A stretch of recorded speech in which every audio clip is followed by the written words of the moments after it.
Hi everybody and welcome to Canadian Judo history.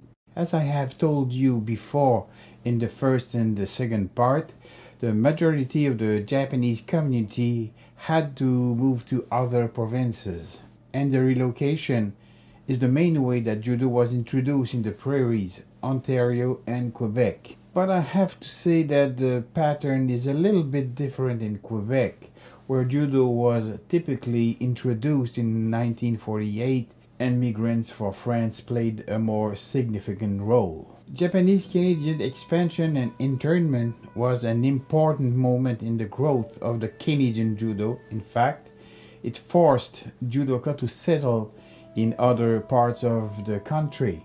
There was about a third who returned to the Pacific coast after 1949.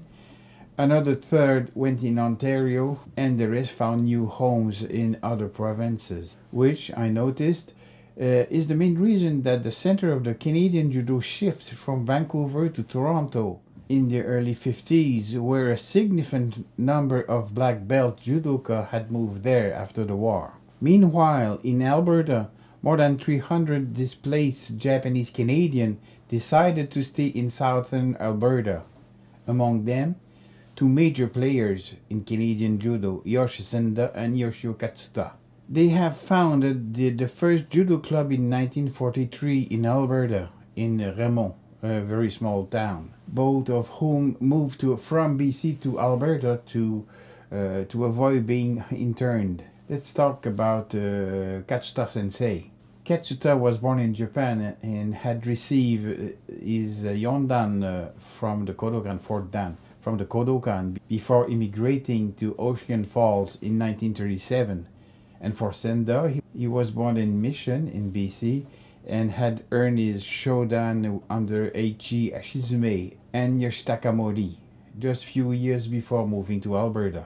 Despite public paranoia about Japanese Canadian, Katsuta worked hard to open a dojo in his new hometown. The local authorities had to be convinced that judo was not a secret or subversive practice intended to undermine the country's war effort. Katsuta succeeded in that field by being open and friendly.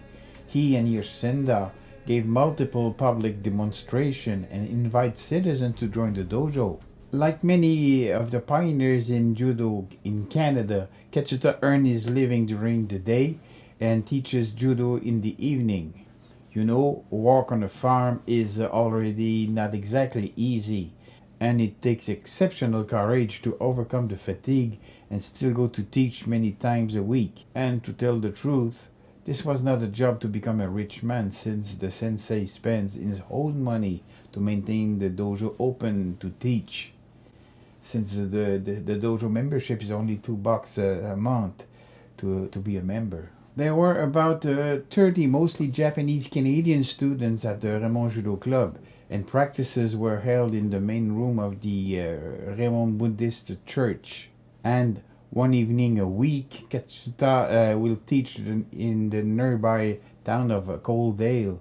He also gave practical sessions elsewhere in the province during his 23 years career at Remont. Did you know that the sensei counted among his students and Mas Takahashi, who carved out as a solid reputation as sensei thereafter? Katsuta's wife, Misa, helped in teaching women. Soon after, the dojo welcomes members of the RCMP and the local police. This diversity fulfills one of Katsuta's objectives, that judo builds bridges between individuals, groups, and races, and that it promotes the formation of good citizens and mostly the acquisition of a sense of a community. In 1946, more than 300 displaced Japanese Canadians decided to stay in southern Alberta, and Senda opened the Kyodokan Judo Club at the original Lethbridge YMCA. We must say that Lethbridge's judo history, in many respects, is the story of this man and his vision. He was, with his wife Florence, the driving force behind the sport. Senda Sensei became a practitioner of judo in his youth in BC, And in 1937, he won the Junior Canadian Championship in Vancouver, at a time when judo remained largely limited to West Coast and all the original students were Japanese. I'm surprised that Junior Championship existed in the late 30s in BC. They were really ahead of their time. However, some early sessions also include RCMP judoka.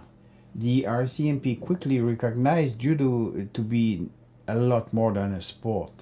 Yosh and Florence Senda and their family relocated to Lethbridge in 1952.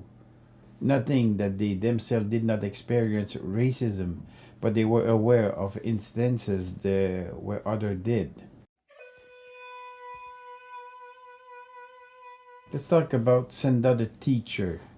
The same year in 52, as I said, Yosh Senda approached the YMCA to allow a judo club to be housed in the facility, and the new Kyodokan Dojo began to serve not only the Japanese Canadian, but students representing the whole of the community. Senda served as the YMCA's judo instructor for the next 18 years. By the late 60s, Senda began to teach and coach judo at the University of Lethbridge. Meanwhile, at the dojo, by 66, Florence Senda and Wilma Bradfield, both black belt, began holding classes for female students. At the age of 18, in 2006, Senda continued to teach judo 6 days a week at the Lethbridge Judo Club. Senda achieved the rank of Kudan, 9th degree black belt, in 2007. He was the first Canadian to reach this high distinction.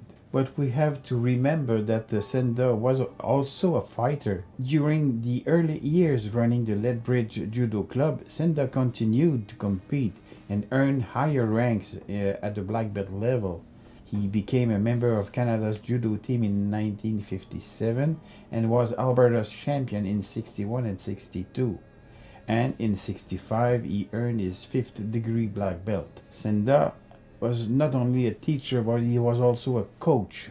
Senda became increasingly involved with judo at the national level and served as the national coach from 1976 to 1984. And during the 70s and the 80s, a number of local judo athletes enjoyed significant international success and have begun judo with Yosh Senda.